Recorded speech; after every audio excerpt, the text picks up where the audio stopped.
Good morning and welcome, Natasha. Thank you so much for having me. To begin with, could you briefly introduce yourself and present EarthCheck and welcome in IQM Destination Education? Yes, absolutely. So let me start with EarthCheck. So we're a global sustainability and advisory and certification organization that specializes in the tourism industry. Since 1987, we've helped to support businesses and governments with their sustainability journeys, their actions, their measurements, their strategy. EarthCheck was developed from what we call a cooperative research centre. So that was where universities and the private sector partners joined together in Australia to collaborate on specialised research projects, in our case, to advance sustainable tourism practices. As a legacy, we've maintained the science that underpins our certification program. This is where it was designed. And we continue to invest in knowledge sharing, in advancing knowledge, and in ensuring that we can support destinations and governments globally with their sustainability initiatives. For me personally, my background has always been in tourism and hospitality, from early days working in hotels. Then I moved into working overseas with Thomas Cook and TUI across Europe. From there, I started studying a little bit more. I did my PhD focusing on the relationship between tourism operators and destination management organizations and how the network of tourism stakeholders can build beautiful brand experiences. Post PhD, I started working in advocacy and research for the Queensland tourism industry, so supporting the industry with policy interventions to ensure that the operating environment for the tourism sector was successful, or as successful as it could be. And that's how I started working with EarthCheck as well. We actually developed the first climate adaptation and mitigation strategy for the tourism industry, and worked alongside EarthCheck on a number of disaster resilience programs as well. I love the work that EarthCheck do and the opportunity to influence the future of the tourism industry. And that's how I started working with EarthCheck in my current role as Principal Consultant Destinations Strategy and Insight, but also as the Director of Policy and Research for the EarthCheck Research Institute, where I get to support the development of new research and white papers that continue to advance the knowledge in areas of sustainable and regenerative tourism. I get to work through the Asia Pacific Economic Tourism's working group in the International Centre for Sustainable Tourism, which is hosted through the EarthCheck Research Institute. And I still get to support governments and businesses with their sustainability initiatives, in particular capacity building programs and strategic support. So I think I have quite possibly one of the best jobs in the world. Thank you. How would you describe the global significance of EarthCheck and in which parts of the world are you currently active? So we are active in over 80 countries around the world. So we have a significant footprint globally. That's both with our corporate certification program, as well as our destination certification program and our advisory services. So we offer an array of different products and services to the tourism and hospitality industry. In terms of our certification program, we work with a lot of luxury accommodation providers around the world, small boutique accommodation, some of the luxury trains that we see emerging at the moment. We work with convention centres, events, tour operators, and of course, destinations as well. We also have training and support materials to engage and advance sustainable action and sustainable destination management practices. And we do that both through online learning platforms, but also bespoke training for specific governments around the world as well. Essentially, EarthCheck underpins and does all the science to underpin our programming. So we do the hard work so that our clients have the opportunity to focus on what matters to them, implementing their sustainability action and ensuring that it's delivering to world's best practice. Thank you. You are a partner of GSTC. Could you share a few words maybe about the partnership and how you collaborate in sustainable initiatives? Yeah, absolutely. So EarthCheck is accredited by the GSTC through its destinations program and also through our certified program as well. We're also currently in the process of working through European accreditation to ensure that we are fully compliant with future directives coming out of Europe. Again, ensuring that we are as ready as possible for the fantastic evolving legislation that's coming out. So the partnership with GSTC means that we're aligned with their criteria, and our criteria, in fact, go further than the GSTC's, requiring our destinations and our businesses to demonstrate their outcomes in terms of their sustainability initiatives. In addition to both of those, we're also 9001 certified to ensure the quality control across our program. So accreditation and certification bodies and scheme owners is becoming increasingly important out of Europe to make sure that there is credibility and transparency underpinning the programs that we're working with. So EarthCheck has made sure that we're at the highest level possible to ensure the rigor behind our program and to make sure that we are delivering for all of our clients globally. Mhm. And Croatia is currently in the process, of assessing carrying capacity in line with the new Tourism Act and development of destination management plans. We worked together for our Croatian destination. And given your global experience, what key lessons and best practices maybe have you observed regarding destination carrying capacity? It's fantastic to see the work that Croatia has underway in regards to carrying capacity and ensuring destination management across all its destinations. It's not something we've seen in many destinations around the world. So Croatia really is leading the way in terms of the way that it's looking at destination management and ensuring the satisfaction of visitors to the destinations. So when we talk carrying capacity, we look at the thresholds that our destinations can cope with before any negative impacts are felt. And this might be the environmental degradation, pressures on heritage assets, or social unrest due to the volume of visitors that we're seeing through destinations. Just look in the media in European summertime, and you can see that there is a lot of social impacts that tourism is creating in quite a negative manner. So, carrying capacity gives us the opportunity to proactively manage these pressures on our community, to understand what impacts visitors are having on the destinations and on the places that we actually have to live and work.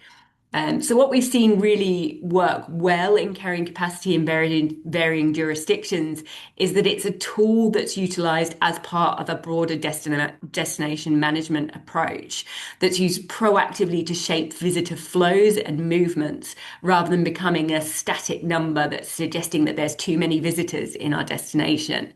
So by that, I mean that it's understanding the varying elements of social and environmental carrying capacity and the impacts on the community and looking at ways that we can structure our tourism flows differently to actually combat some of those challenges. So, for example, resident satisfaction with tourism. What's the tipping point of too many visitors? Are residents comfortable with visitors to the community, or are they exerting too much pressure on the systems and infrastructure that locals rely on, which is then creating negative visitor experiences through that process? Population density, understanding the balance between the number of visitors compared with the residents and ensuring that that balance is maintained over time through active marketing mechanisms or trying to diversify what we're offering visitors so that they're moving out of those densely populated areas. Looking at crime rates and the impact that our visitors have on local crime. Is it against visitors? Which would again suggest that there's some unrest with the way that we're experiencing visitation, and we can put in active mechanisms to actually reduce some of those pressure points. And of course, infrastructure chains is one of the biggest things that we see. There aren't any parking spaces available. So when I'm trying to go to the local doctor's surgery, I can't get a car park because it's full of tourists. And the impact that that has on visitation and community satisfaction, again, the available rooms that we have, the physical space on our beaches, all of these help us to understand the peak pressure times where we can then move visitors away from certain areas. Or, for example, with the parking, can we use park and ride solutions or alternative mechanisms where we can encourage our visitors to get around on bicycles or by walking instead of taking their cars? Again, trying to alleviate some of those pressures on our local infrastructure and our social systems, and ensuring that we have a positive impact from tourism and it's used as a force of good rather than a negative impact. And of course, all of that was more social infrastructure based. There's also typical environmental pressures that we see as well. I mean, looking at your beautiful picture behind you on the screen today, water quality is a key one, making sure that that's maintained over time. Our air quality, disruption to biodiversity, making sure that we're supporting our visitors to visit responsibly, as opposed to creating negative environmental pressures that we can't come back from. So reviewing the impact across all of these different measures enables destination management organizations to identify where these pressure points are sitting, at what time of year and how. And then we can integrate the active management strategies to address these. So for carbon footprints increasing, we could work with operators to reduce their own emissions, whilst encouraging visitors to take advantage of low impact transportation whilst they're in the destination. So the walking, the cycling, the public transport. On the social impact, we can understand resident frustration with visitors and manage that influence on their daily activities, trying to divert visitor flows through creative marketing mechanisms, things like push notifications, or highlighting maybe some off the beaten track experiences that actually help to take some of those pressures in the peak areas and move them elsewhere. So really, the carrying capacity for us is about effective management of our visitors, ensuring that we're creating the most positive outcomes from tourism and minimizing the negative impacts that we can face as communities. Mm-hmm. In your opinion, should carrying capacity assessment focus be measured only for a large destination, or is it equally important for smaller destinations as well? It's absolutely equally important for smaller destinations as well. Resident satisfaction being at the heart of that, right? We want to make sure that tourism is a great thing for our communities. We've seen so much in the media surrounding over tourism. Carrying capacity analysis is one of many tools that can be used to actively manage our visitor patterns and our flows before they become an issue of over tourism. And understanding carrying capacity as destinations are growing through their levels of maturity means that we can really actively manage that destination prior to it becoming an issue, prior to the fatigue that some residents feel from visitors. So it's actually about maintaining a positive awareness of tourism from the onset and managing our visitors so that they don't cause as many negative impacts. It allows practical data-led decision making for our destinations to help encourage visitors to travel differently, to travel better, and to travel with a more positive impact. And for emerging destinations, as well as well-established large destinations, it plays a really pivotal role for both around that active management. What is your opinion of the standardization of service and tourism products within a destination? Standardization of quality is essential in tourism to ensure that our visitors are leaving with a positive experience. Whether it's across quality standards or sustainability standards, we need to ensure that a minimal level is achieved at every single touch point across the destination. Our visitors don't travel to a single hotel or to a single experience. They touch a lot of the destination, and that standardization of services ensures that we're building the capacity of each of those stakeholders to deliver exceptional experiences that allow our visitors to feel connected to the sense of place that makes them want to come back. And this can be done in unique ways that suit the destination, that reflect the culture and the heritage of the place, that tell the unique stories that we're looking for in a localized experience, but deliver it to a standard that they know is of good quality and that allows us to be satisfied with the experiences we're having, and to encourage visitors to come back and to tell their friends about the great places that they visited, because the quality and the standard is there in the destination. Mhm. And do you agree with the implementing integrated quality management in the destination is crucial?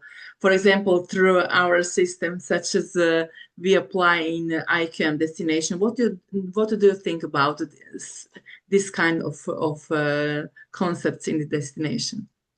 Holistic approaches are absolutely integral in destination management, and a holistic approach to sustainability that balances the economic, the social, the environmental impact, and an integrated quality management approach for destinations that takes a holistic approach to tourism planning, aligning the interests of our visitors, our residents, our tourism professionals, creating a quality and a standard across the destination that enables us to use tourism as a force for good wherever possible. Tourism has such an opportunity to tell the history and stories of a place, to create social benefits to communities, to drive infrastructure enhancements, to create positive environmental outputs through place and biodiversity management. But none of that happens by chance. That is by taking an integrated approach where we're considering every part of our destination. This is when tourism is strategically planned, strategically managed, and quality is assured throughout. When we're using data to drive our investment and our quality enhancements, and when we're supporting the right people in our communities to actively manage tourism. And that's what you and your team do so well. That's what EarthCheck does in terms of its sustainability approach. And that's how leading destinations of the world continue to leverage the tourism industry as a force for good through integrated quality management and data-led decision-making across the destination. Thank you so much. Finally, dear Natasha, you are very welcome to add maybe any points I maybe not have covered. Do you want to add something? No, look, they were fantastic questions, and working with you and with the destinations has been so insightful and so clear to see the different pressures and how they influence tourism in different ways.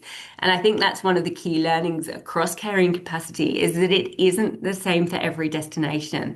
The different elements and different pressures are influencing communities in different ways, be it through infrastructure pressures, environmental pressures, or social impact of tourism.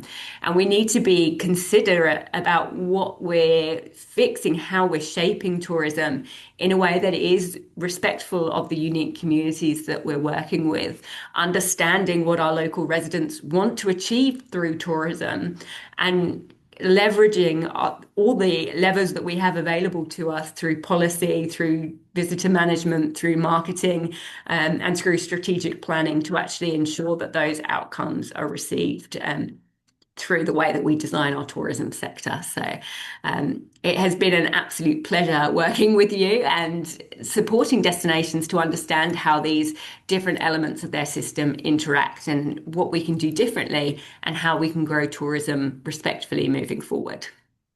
Thank you so much. It was a pleasure. Thank you for this our IQM Destination Education, and I'm sure that we will be in touch for future. Thank you so much. Absolutely. Thank you.